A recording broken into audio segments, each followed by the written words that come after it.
to go? Good to go. Okay, let's have a fun discussion. Oh, Rando, you have quite a track record. You've been several times founder. You've mentored countless startups. Now you have been investor. You have done all parts, and now you are a GP of the secondary fund, Siena Secondary Fund, which is scale up. You are basically providing liquidity to the scale-ups, early employees of scale-ups and early investors of scale-ups. Awesome job there. First question, and I would argue founders are crappy at investing. They're probably good at building startups, but they probably are crappy investors. Would you agree? Hello from my side as well. I think I wouldn't say kind of a binary way, like black and white, are they good or bad? And other thing I would correct, I think we shouldn't talk only about the founders, but we should talk about also the early employees, kind of the operators. So it's like it's a wider kind of a community, because you have maybe one unicorn, but then you have team there. You have like 10, 20 people who have helped to build the company. So there are like a bunch of people who could be in this position. But whether they're good or not, the fact is, if you look at let's say, Baltics or Europe, we don't have the data for that. Because, I mean, let's say the Baltics ecosystem 10 years ago, there wasn't anything. Europe was already kind of growing. They were also in the kind of infancy. But if we look at now in the US, then what the data tells us, we can see that half of the VC funds are usually built by former tech entrepreneurs. And if you look at in Europe, then out of the VC funds partners, there's 8%. And do you see in the US there are half of VC funds are founder or startup builder? Oh, tech entrepreneurs, let's say. Tech entrepreneurs investing in tech entrepreneurs. Yeah. Yet in Europe you see that fivefold less. Yes. And this data was brought out by Plural VC, Sten Tamkivi and David Hindrikus, who are also former tech entrepreneurs and now turned into the VCs. And this is what they want to solve with the Plural. So they want to kind of they have a platform to bring more operators into the VC game and then kind of help them to learn how to do investing in a more kind of institutional way. Well, let's take a step back. Can you give us a little bit of background? What has been your journey in tech, both investing side and as a builder side? Okay. I've done different stuff. I mean, more than 20 years ago, I started out in corporate world in business consultancy in PwC. And then before the previous crisis, I switched to the startup world. I think I left the PwC in September 2008, coincidentally. And then we did a full life cycle with our startup, which was in internet advertising space. Bootstrapping, raising money, expanding, and finally selling to Modern Times Group, which is a Stockholm-listed media corporation, more known in the Baltics like a TV3 group, or so to say. And then after that, I've been on the other side doing mentoring, angel investing to different startups, and then ended up in the angel community together with my current partners with whom we started to discuss what are the kind of good things in the ecosystem or what is lacking a bit. And one thing we saw was that the liquidity options for the later stage startup investors or founders was really limited. Yes, on the early stage you had a lot of options in the market where the startup can raise the money, but once it was a successful startup, it had already grown 10, 50, 100x. you still had to wait for the final exit, but still you wanted to have some liquidity. Otherwise, this is just paper money. And then we did some standalone deals, and we saw that, yeah, you have a supply, you have a demand. Why not to kind of do it more institutional way? And when the COVID hit, we started out the journey. So I think now 3 years this spring. I have questions about that, but let's still battle out this discussion on. You have on the one side experienced for a decade or so a GP of a VC fund who's seen it all kinds of founders, can give the right suggestions because on a helicopter kind of level they've seen all the kind of data points. You have a founder who has one data point, they built up their scale up successfully with one data point. They haven't seen anything else because they've been busy on that thing. Who is at that point a better investor? Would you really argue that the founder can really spot and create a great deal? They might spot a great team, but can they actually be a good VC? And what is easier skill to basically combine, and what kind of skills do you think you need as a VC? If you look at Estonia is a good example because we have had those kind of a waterfall effect from Skype to Wise, Pipedrive, Bolt, and etc., etc. And what we see is that that one success develops new successes, and this can be kind of if you look at who have backed those new success stories, these are usually the co-workers of the previous working space. So either they are the first employees there, or they are investors. So they are supporting that journey, and I think the founders or the operators are good at identifying the new talent at really, let's say, pre-seed level, where you have a really good idea and you have a really good team who wants to tackle that problem.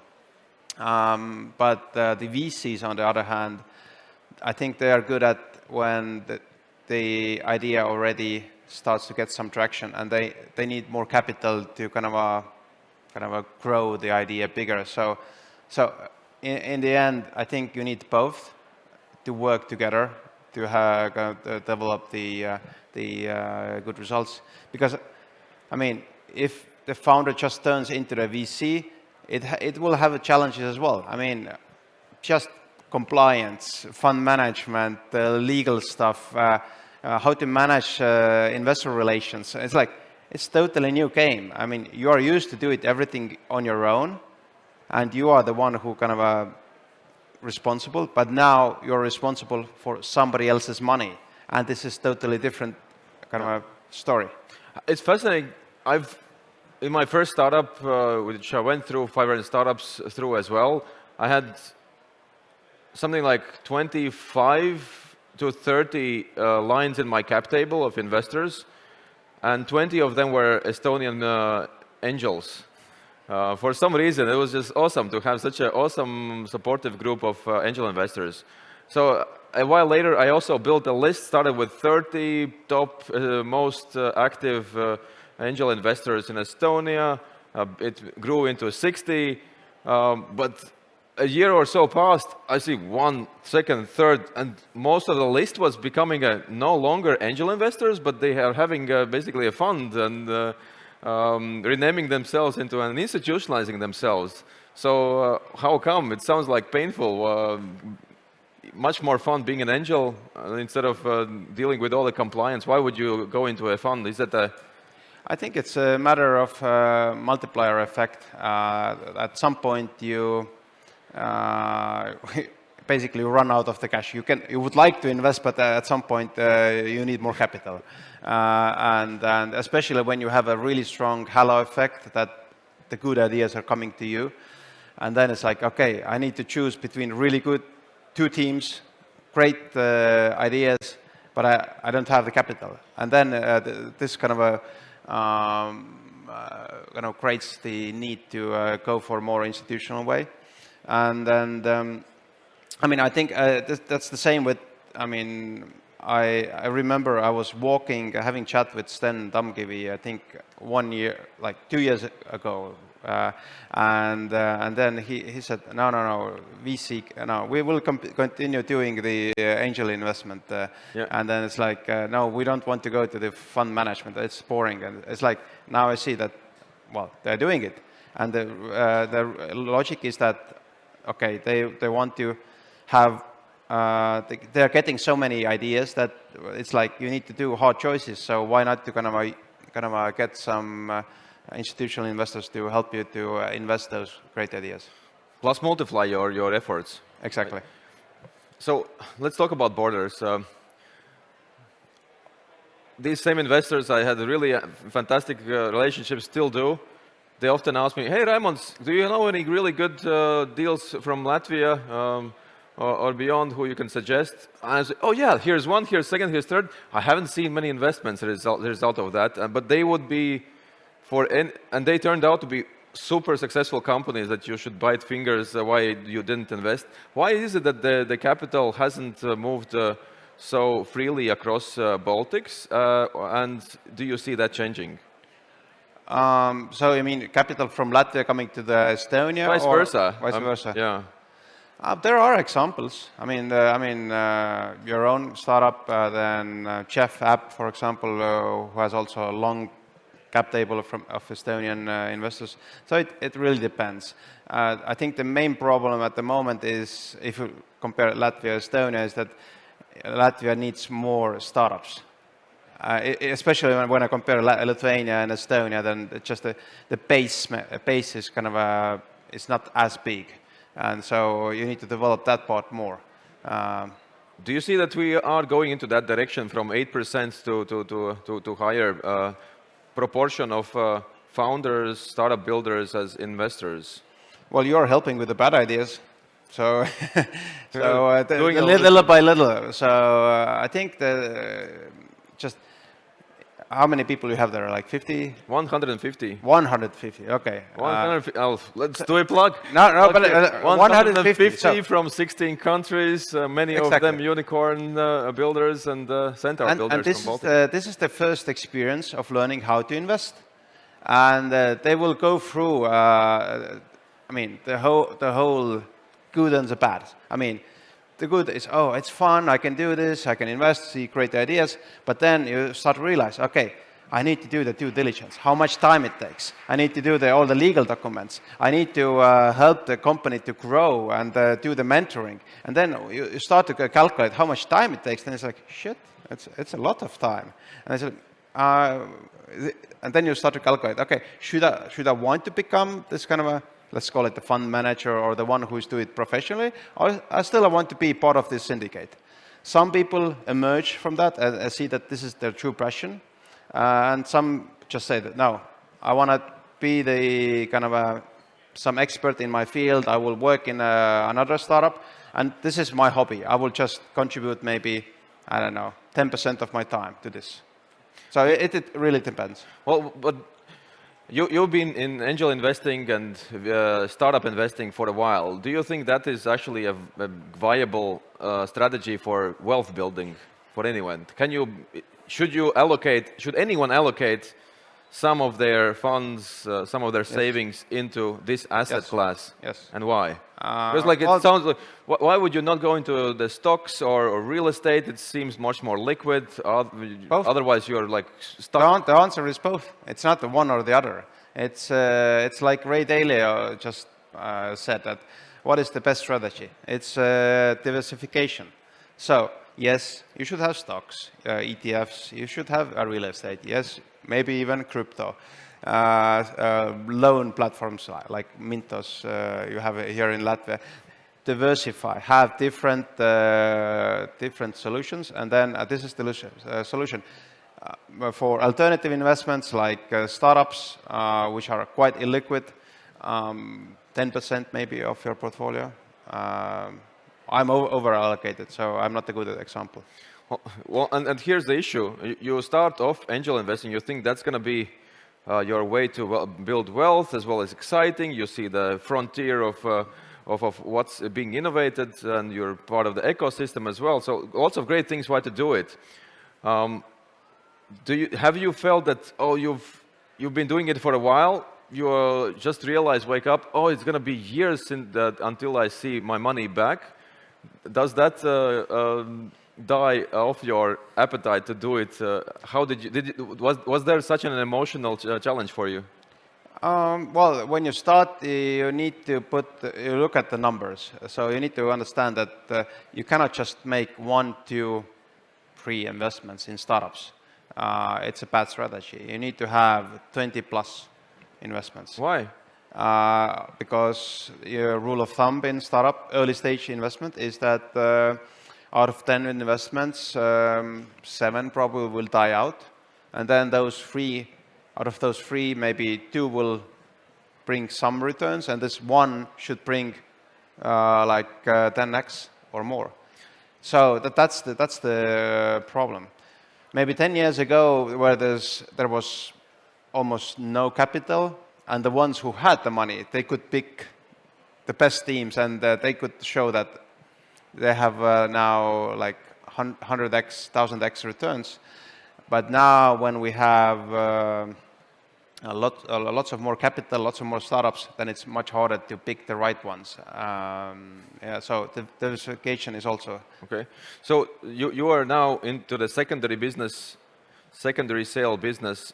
When is the point that when you're talking to a founder or an executive at a startup and scale up, when is the time you would be suggesting them, hey, you need to start doing angel investing, starting adding those data points? Is it when they have sold their shares and have a bunch of funds in their bank account, now they can allocate to like spread in a few months those 20 investments? Or not few months, but if you want to do it in one single tranche, just then choose a fund or a couple of funds, and then put 100,000 there, 100,000 there, and then you have done it for the next 10 years.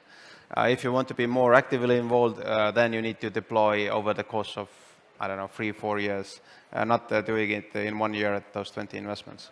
But when to start to think of the future, I think when you have reached the kind of scale-up phase, let's call it Series A+, already Series B, I would say that it's getting more normal that when you're doing a Series B, you have a secondary component already there. But you're still cash poor as a founder. True, but when you're doing secondary at Series B, selling 1% of your stake would mean you will get a couple of millions, 1-2 million maybe, sometimes more, sometimes less, depending how grateful your investors are.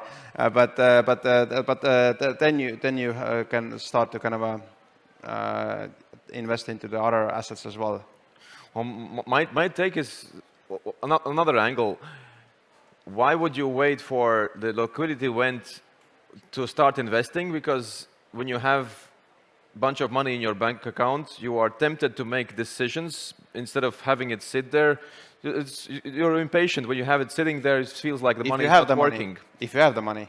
Yeah, but instead, when you are having little resources, still try to allocate some funds well in advance so that you can collect those every month or so, do those small tickets investments, and you can, in a year's time, in a 2 years' time, become pretty good at actually allocating and investing. And when that liquidity event happens, you can actually be much more confident about investing.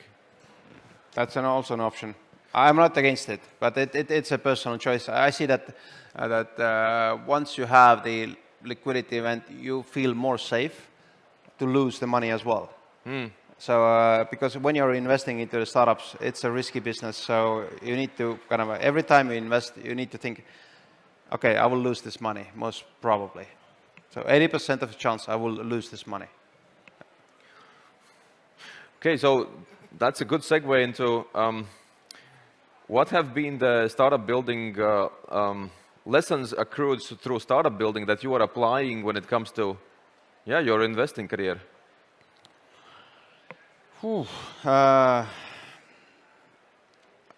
I think I've been looking at two things. Or three things. It's the team, it's the idea, and the market. That's the kind of three components for me. I need to, like any kind of VC investor or angel investor, we want to see kind of a big returns. So we need to see the market is big enough. We need to see that we can trust the person who will start to build a business. And you can probably apply. I think what I've kind of learned again is that I think diversification is good, just from the point of view that you can invest into the, let's say, more safe B2B SaaS businesses. They will not probably become unicorns, but they will be camels. So maybe there will be an exit at 10 million, but if you have invested at 500,000 valuation, you have done well already. And then there are sometimes there's moonshots. Okay, I will put my money there. It's a great problem, like huge one, great team. It's a really small chance it will succeed, but if it succeeds, I will get 100x back. So then kind of combining those two approaches, I think that's what I've done. So 1 month you might do one kind of investment, another you change it up, do some moonshot. Yeah, but I mean, now when I'm running a fund, I'm kind of scaling back the angel investing. And now it's more like focusing on the secondaries anyway. Interesting. Is it still important that the secondaries, the Series B stage, when you are evaluating, do you want to be actually investing in that company, buying shares from the employees? Is it useful have been a founder to actually make those deals? I think the good thing of our team, not only myself, is that we have a combination of different skills. Myself, I've done the founder journey, and I'm still part of the Estonian Founders Society more than, I think, 12 years or something. So it's a community of unicorn and non-unicorn founders all together. So it's a good way to network with the right people. On the other side, my partners, they have been in corporate finance for last, 25 years. And in secondary investments, you need to have this expertise how to do the deal structuring. It's more complicated than in kind of a regular primary investments. So in that sense, I think having those two skills, the kind of a deal-making experience and the kind of this community networking experience, I think combining those two are good things. Okay, give us some insider info. What is the discount currently on the last valuation that you are currently doing offers? What's the market rate for secondaries? It's depending on the company, of course, when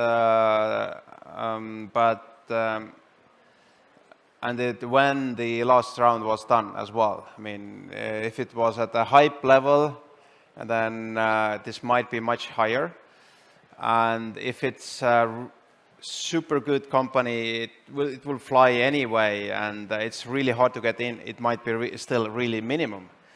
But if I look at the kind of facts, the data from the US, and I'm talking with other secondary investors in Europe as well, let's say that the roughly where we're going at the moment is 30 to 40% of discount from the last round, assuming the last round was in the last 12 months.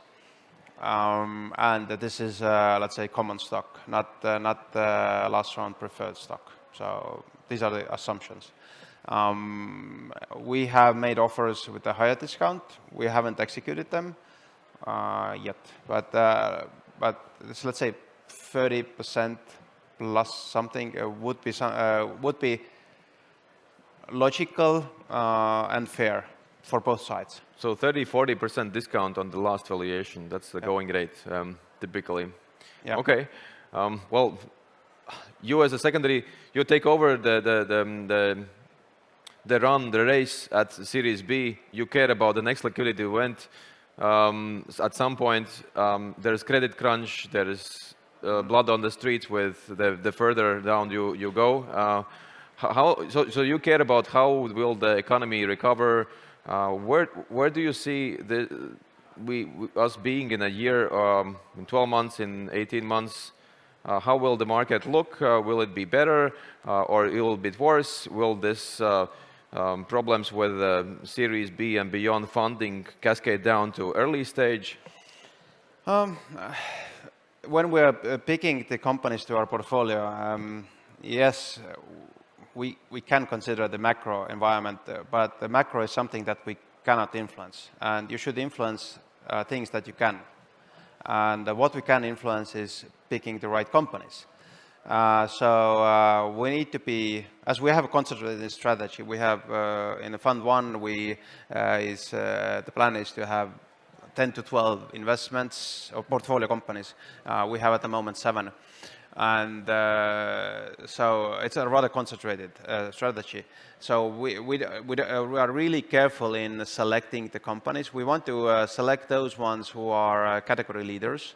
And if you are the category leader, then in itself, you will go through the negative cycles as well. Of course, nowadays we are looking at the runway and other stuff as well, and how far they are from the profitability. And what is the exit horizon and so on. But I think when you're selecting category leaders, then this is the best way to kind of reach positive returns for the fund as well.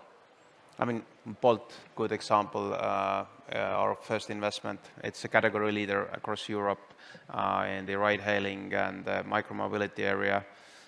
Printify from Latvia, we have in our portfolio. So again, doing great, growing really nicely.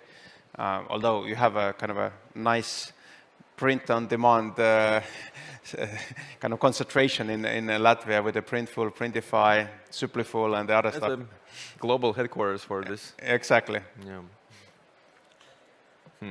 So so that's interesting. One of the least attractive things about angel investing is I'm going to have my funds tied for 5, maybe 10 years.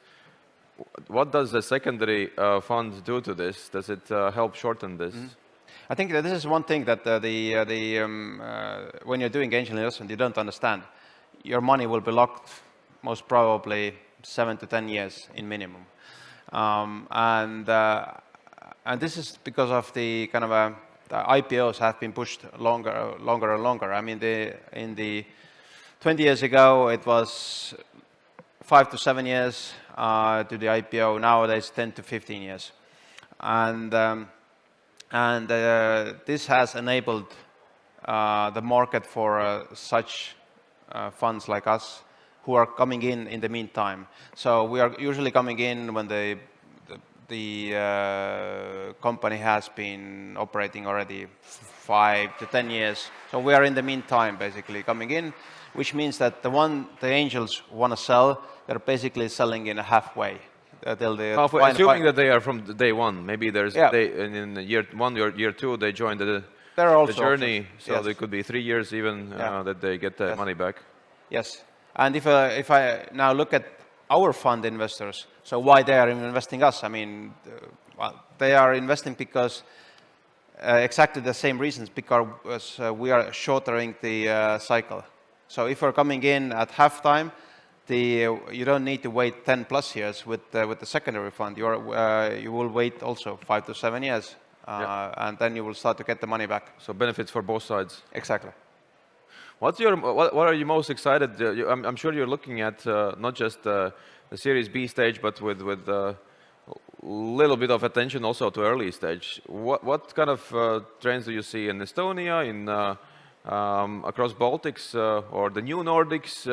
What technologies are interesting new emerging, that you see exciting teams working on, some patterns? What are the hypes?